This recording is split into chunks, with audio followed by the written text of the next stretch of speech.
Emma's Universe podcast. Where do we go from here? Where do we go from here? Emma's Universe podcast. Where do we go from here? Where do we go from here?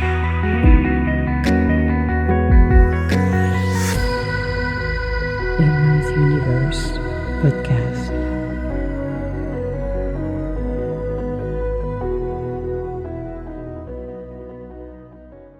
Hello and welcome to Emma's podcast. I'm sorry. Oh my goodness gracious. I'm having way too much fun right now. Sorry for people. No, not sorry, actually. So, welcome to Emma's podcast. In today's podcast, we're going to be talking about navigating the world of emerging technologies. Because there is more and more, I believe, confusion. And, things are popping left and right, and we need to talk about technology as it's evolving. So, we're going to explore the latest trends and technology shaping our world. So, in this episode, we're going to be diving into the fascinating world of emerging technologies, their real world application, and how you can prepare for the future. And we're also gonna start this series with technology and new trends, but the do's and don't as well. Because as companies want to be more competitive, sometimes it doesn't go well. So let's dive into the characteristic of emerging technology. So let's talk about the definition first, because some people might grasp it and some don't. Because we're going to be talking about novelty, which is emerging technologies are often characterized by their novelty, meaning they introduce new concepts, methodologies, or applications that weren't previously possible.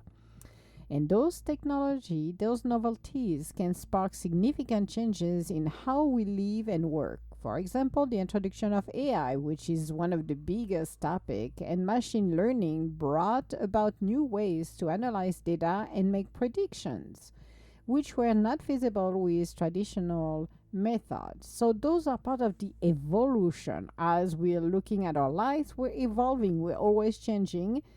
So that is one aspect of it. The rapid development. Emerging technologies typically experience rapid development and iteration. Advance in technology built upon each other quickly, leading to exponential growth and improvement. These can be seen in the rapid evolution of smartphone. True, where each generation introduced significant enhancement over the previous one in a short amount of time. And as you could see, when it started into mid 2000 with smartphone introduced by Steve Jobs, it took years before they started to really make it better and better. And every year, you get a new version. Because as they are done releasing one, they're already working on what we're going to do next. They're already looking at improving their product. So you basically built, it's like layering up from your foundation and changing and modifying as we have the breakthrough. But this would have never happened. And I always said Steve Jobs was one of the most forwarding thinker of this era, because without him we would not have the rest of the technology. This was the beginning with him. And if you're looking at every changes we have seen through technology, it's because he created the smartphone. He was the first one who did it. So we can look at ourselves at potential for significant impact. And those technology have the potential to significantly impact various aspects of society, economy, and daily life, which is so true. They can revolutionize industries, create new markets, and address global challenges. For example, renewable energy technology like solar and wind power have the potential to reduce our dependence on fossil fuel and mitigate climate change. Something people don't know, and I'm going to give you a little insight because I'm focusing right now on the AI. So I'm pretty much sure by the time you're gonna listen to it, this in mid-April, because it will be mid-April and we're in March, beginning of March.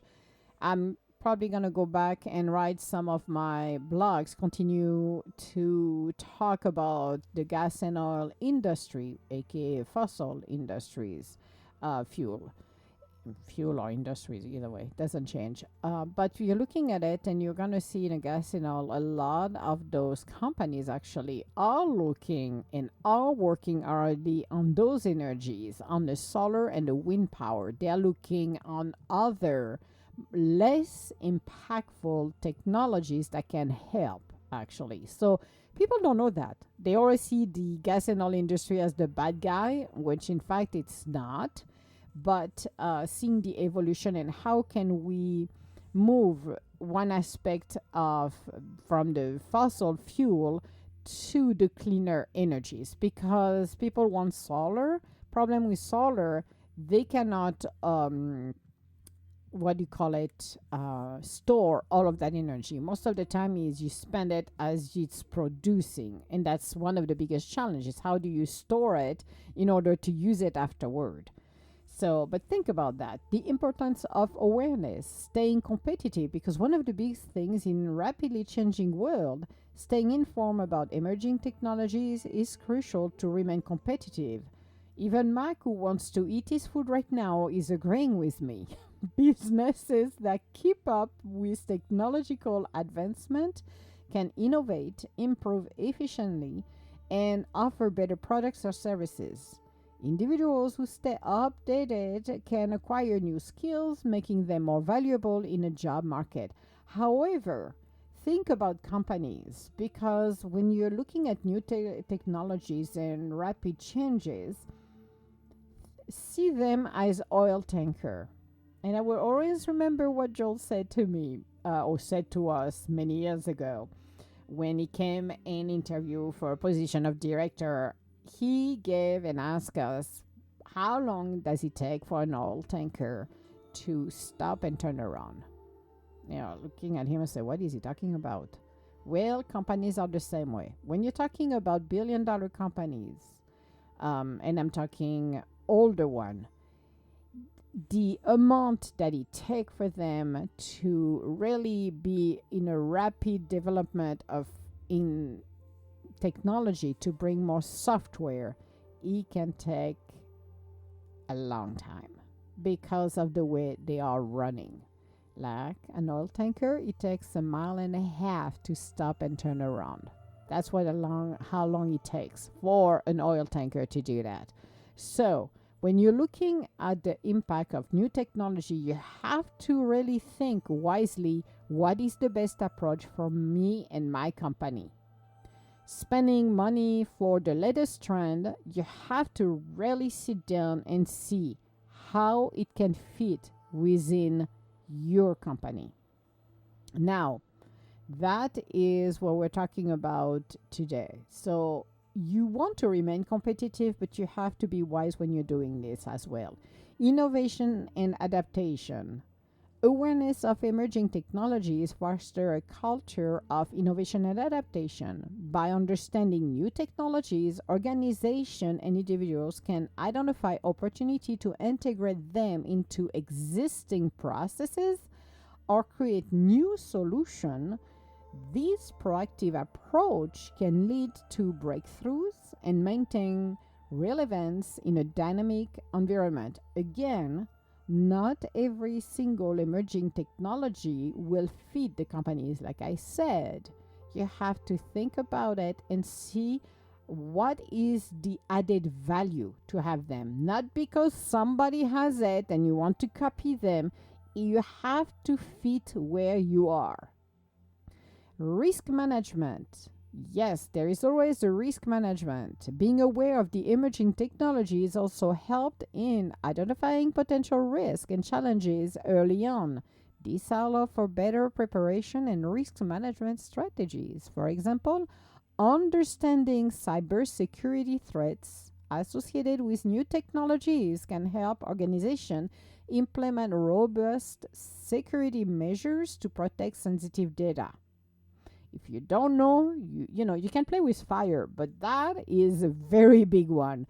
So, before you go play with it, do your homework. Again, the person that you're going to be facing that's going to approach you because you're curious about an application, it's going to show you all what I call it the powder of perlimpinpin, all of the glitters. Woohoo! How pretty it can work, how cute it is. But you have to do your homework. You have to see how does it fit into my servers. How is it secure? Because you want to make sure there is no leak. There is nothing that nobody can break through and take your technology, whatever you've got that makes you who you are, okay? How many times have we seen and heard, oh, Target got a breach of security, thousands of credit cards got taken. How many times we heard others who had this kind of situation happening because they were a cyber attack?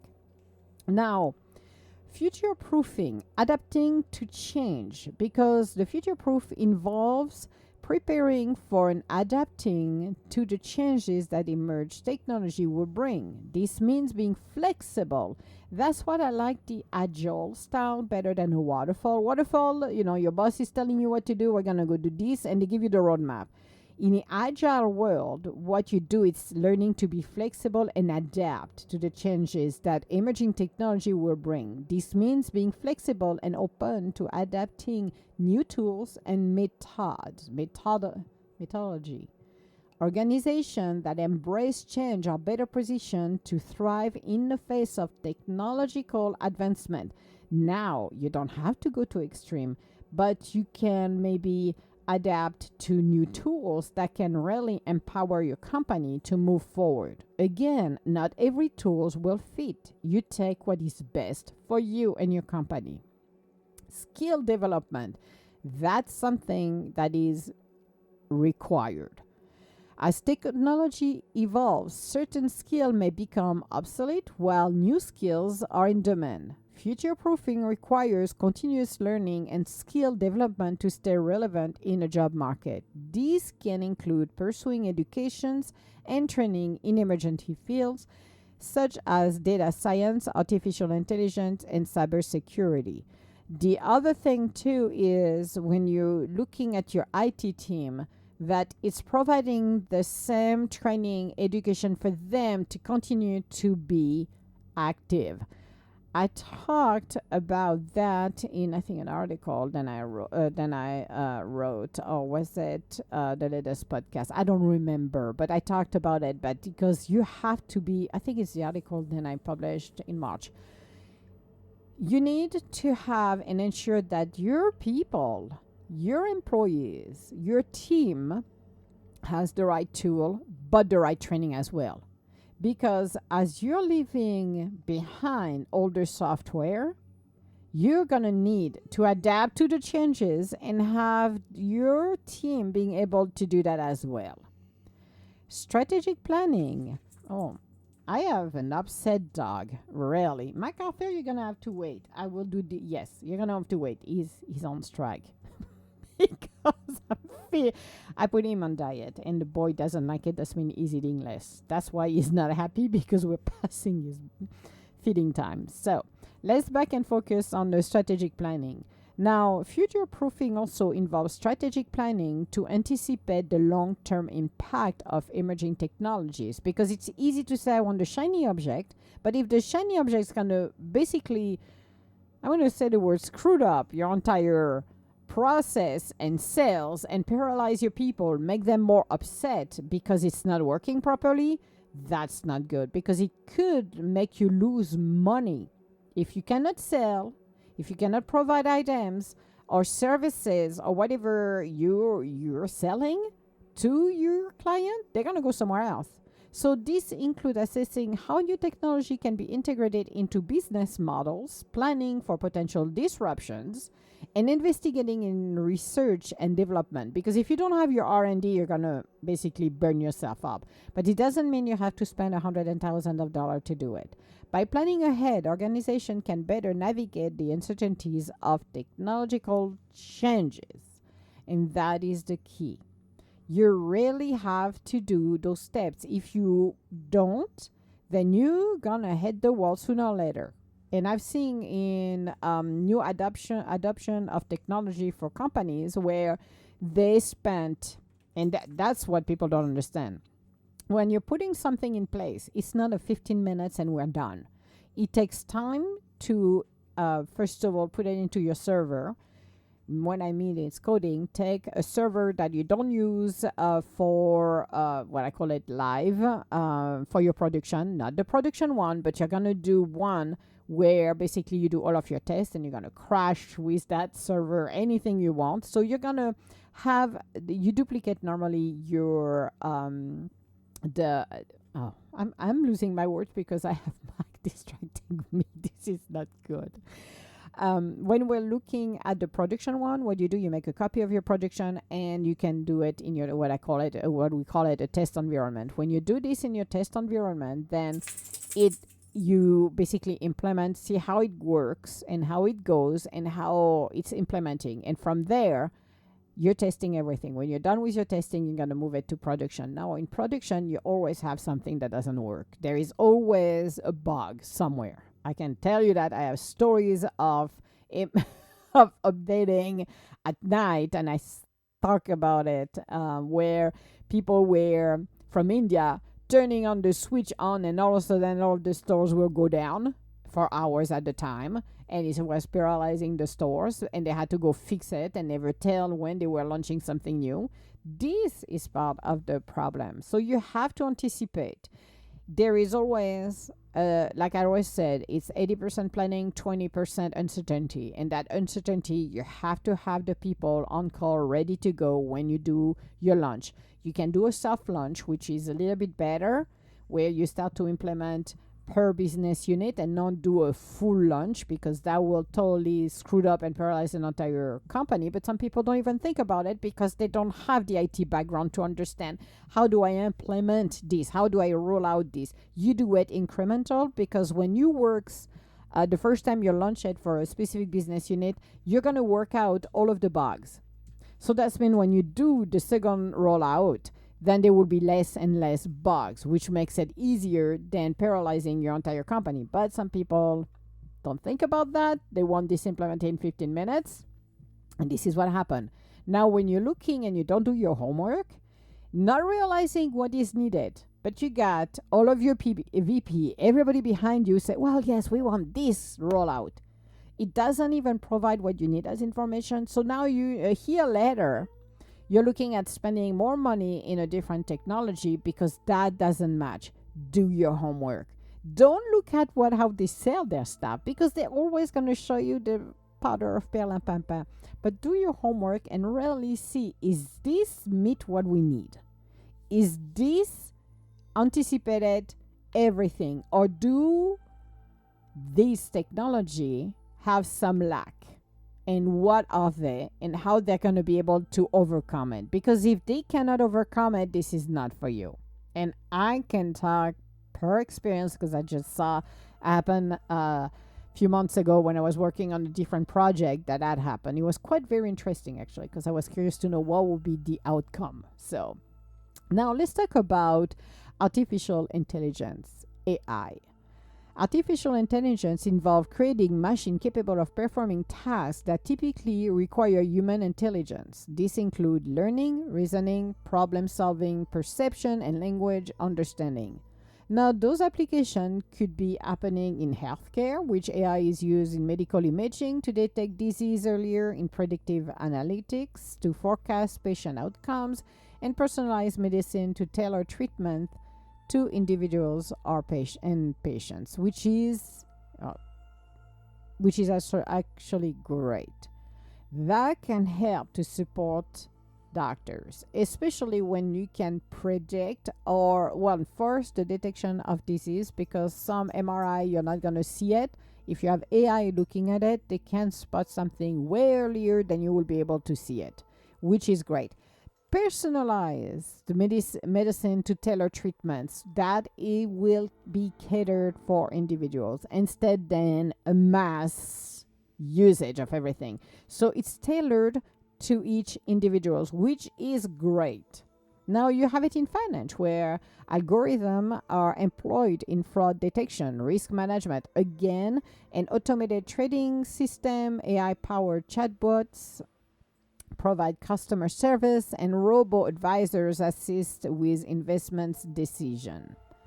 These could be good. Again, they only do assessment. They will be the one to basically do the red flag. Now, does it mean the fraud detection is 100% correct? Absolutely not.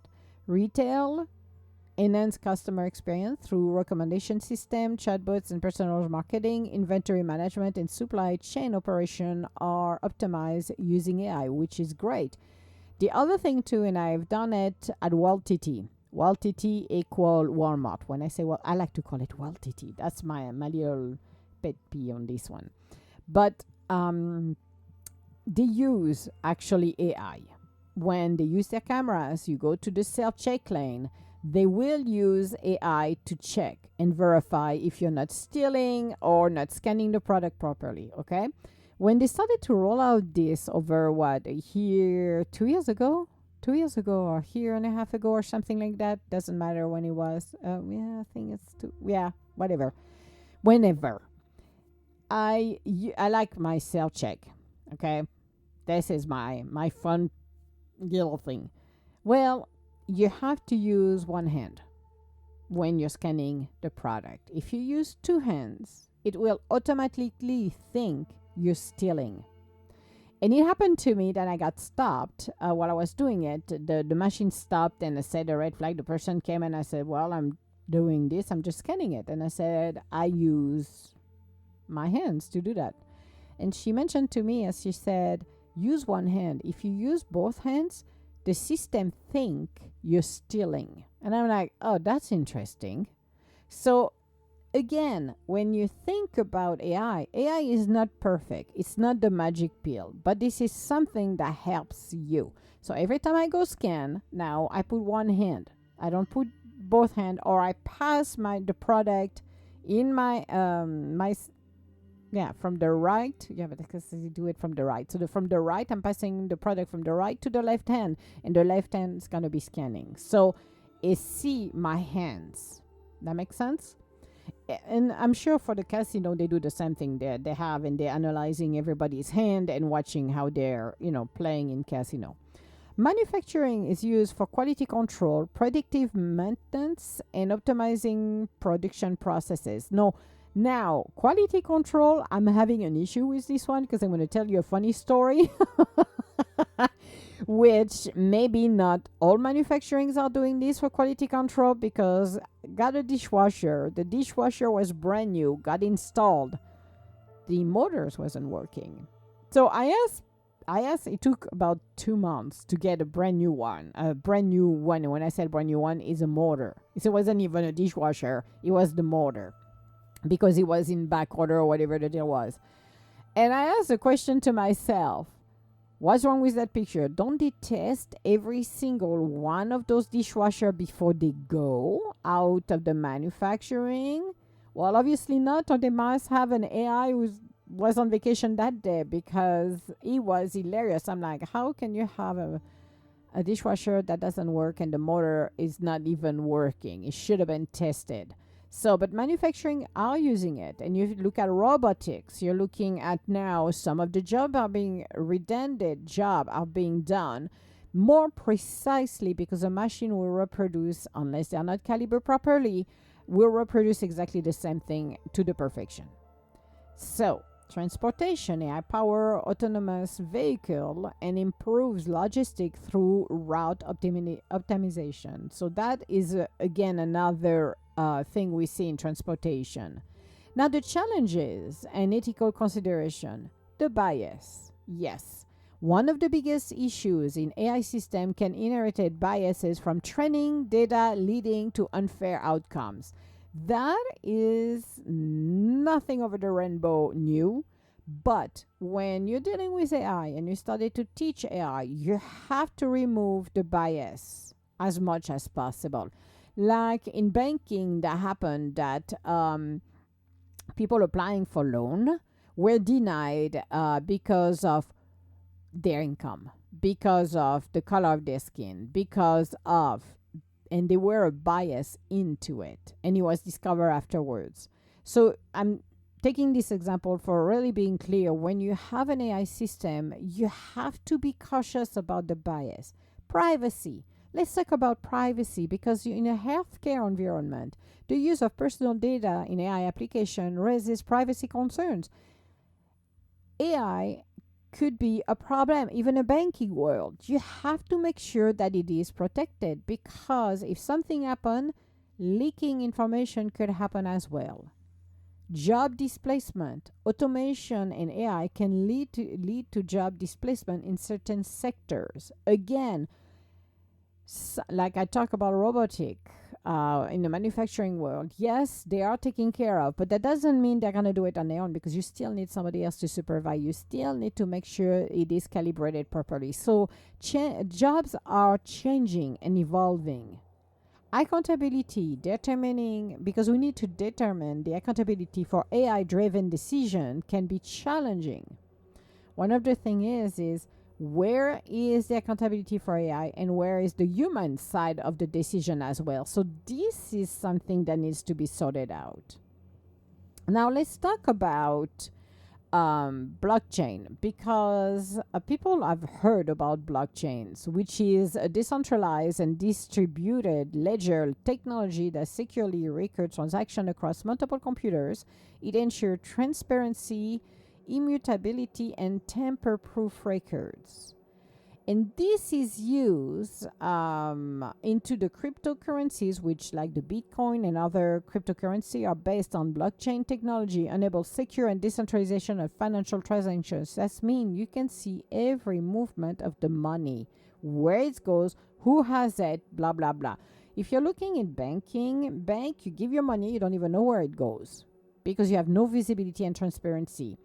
With the blockchain, you cannot hide anything at all. Everything is visible. Now, supply chain management use blockchain to ensure transparency and traceability in supply chain, reducing fraud and improving efficiency. Same ways.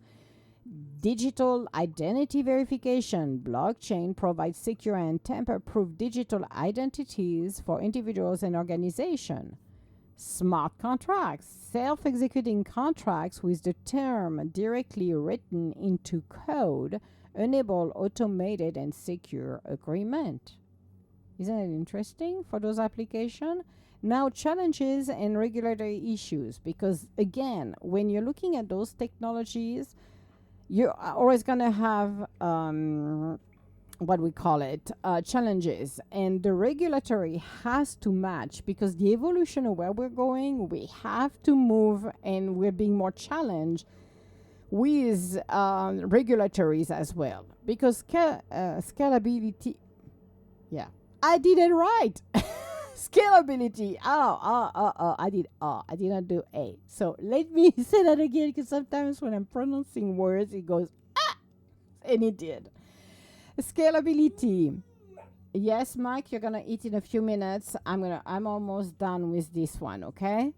Blockchain networks can face scalability issues, limiting the numbers of transactions processed. That is one thing as well. So you have to see what's going on there, but you have to see how we can evolve and how can we scale it up. Energy consumption. Some blockchain network like Bitcoin consume significant energy due to their consensus mechanism. Yes, it does. Regulation. That's the biggest boo-boo. Regulatory uncertainty and compliance challenges can hinder the adoption of blockchain technology. Again, regulatory has to move to level up. But when you're looking at those new technologies, regulations are slow to move. It's like the wild, wild west. We're seeing in a cryptocurrency a lot of application right now. If you're looking at the Senate and Congress, are trying to now put their hands on cryptocurrency because those are billions of dollars that they don't put their hands on or control over it. So now the regulation has to catch up with those technologies, and that's one of the biggest and most interesting things as well. Now let's look at the Internet of Things, or IoT, or yacht. But somebody's gonna say probably not Emma, not yacht, but IoT, which is the Internet of Things. The Internet of Things refers to a network of interconnected devices that communicate and exchange data over the internet. These devices can be anything from household appliance, which we're seeing it, to industrial machinery, which is true because before my house burned down to a crisp, I have to swing on this one in. I had my I got a brand new garage automated garage openers and system, and I had it on my phone actually because I could verify if my garage was closed or open. I could open it, I could close it, I could add a keypad where I had a number in there as well. I got the whole shebang. Now you can lock your household. You can use for your furnace, for your air conditioning. It's used in smart homes, connected thermostat, security system, and appliance, and then convenience and energy efficiency. Yes, it is. Smart cities now solution optimized traffic management, waste management, and public safety. Why not? Industrial is used for predictive maintenance, which is great because that's needed. Asset tracking and process optimization of in manufacturing and logistics, which is what we need. Healthcare, wearable devices and remote monitoring systems improve patient care and health management.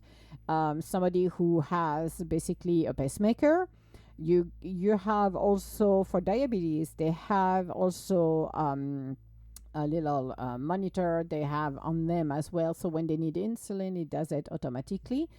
They can track actually the level of the insulin if they need or not, which is great. So security, so it is a great application at some level. Some I'm not so keen to it, but in general we're evolving. So is our technology. Now let's look at the security and privacy concern, because again, data security for the devices are vulnerable to cyber attack, compromising sensitive data, which is true. Privacy, the collection and sharing of personal data via those devices raise privacy concern.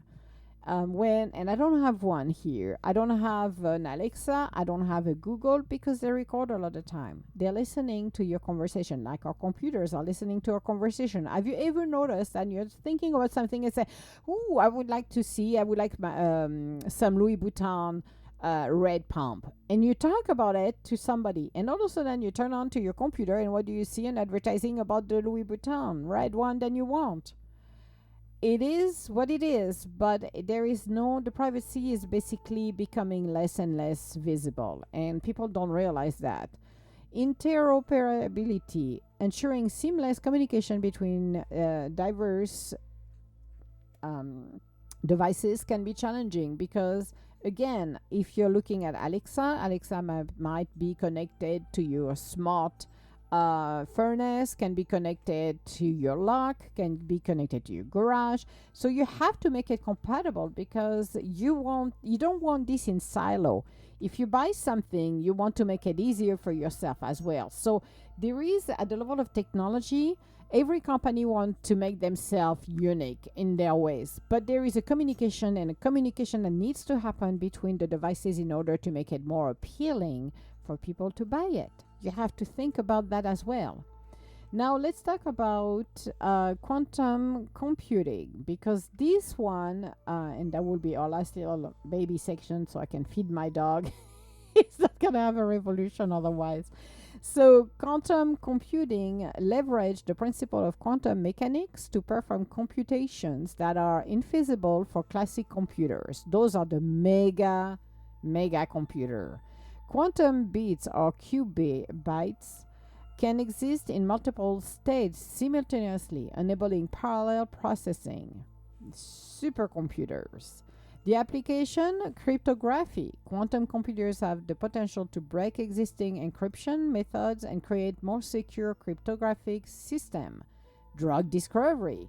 You can use it for quantum computing, accelerating the simulation of molecular interaction and aid in drug discovery and development, which actually will save millions of dollars when they're using the computer instead than using animals. Because if you're able to do it via the computer, not only you don't use unless on animals, but you can actually accelerate the product on the market. That's the deal.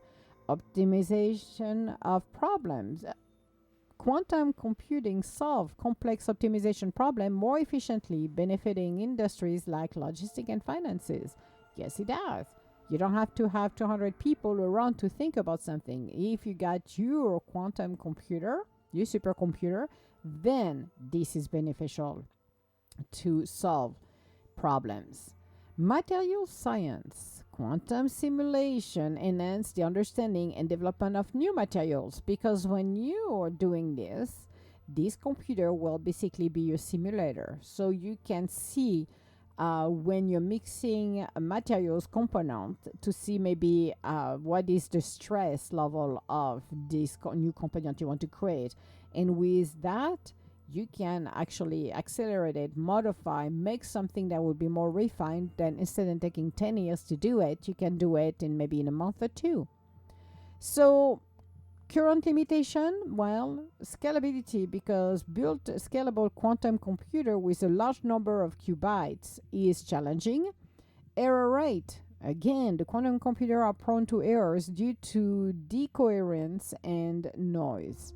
So you have, when you use those computers, make sure that they're not running sideways, quote unquote.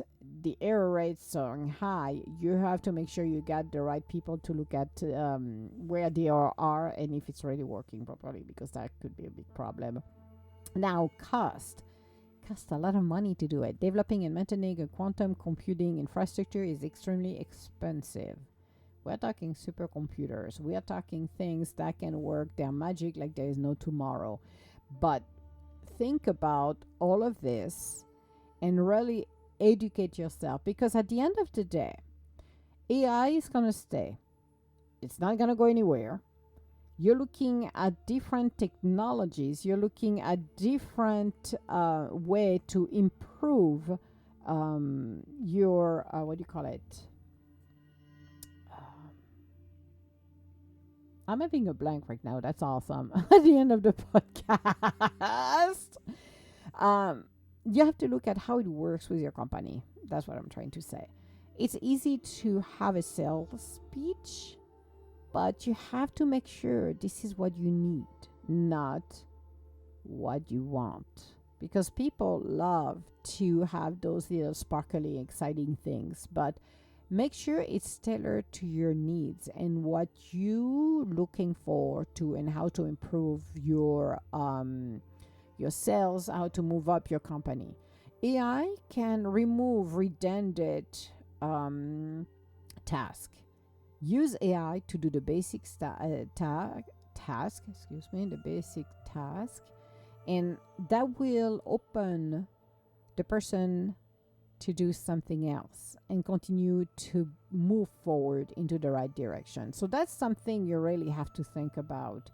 But at the end of the day, you have to continue to have employees learning new technology, be familiarized with, and understand also, because new technology are coming, it doesn't mean their job are going to be removed. In some instances in manufacturing, when you bring robotics to do redundant task, yes. However, you can transition some of them to learn, because you're going to need to have supervisor. You're going to need the maintenance. You're going to need a lot of things. But I'm looking at people who work in offices, how you can continue to train them and have them. And I think that's one of the biggest issue is the change. People don't want to change because they're afraid of. Mike, give me a minute. Yes, give me 1 minute and you get an extra scoopy, okay? But it's the evolution and being afraid of the changes.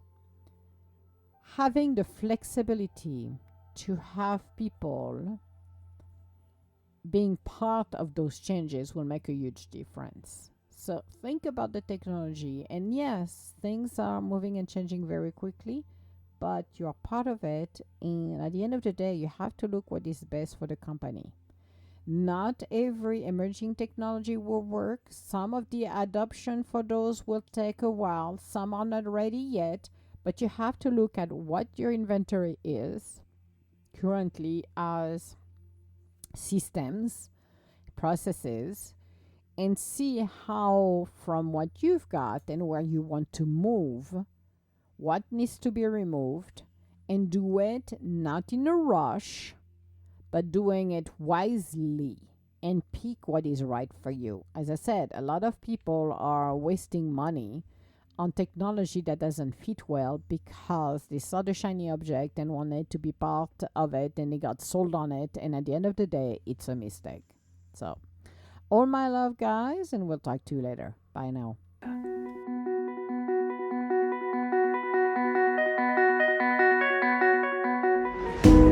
Where do we go from here? Emma's Universe Podcast. Where do we go from here? Where do we go from here? Where do we go from here?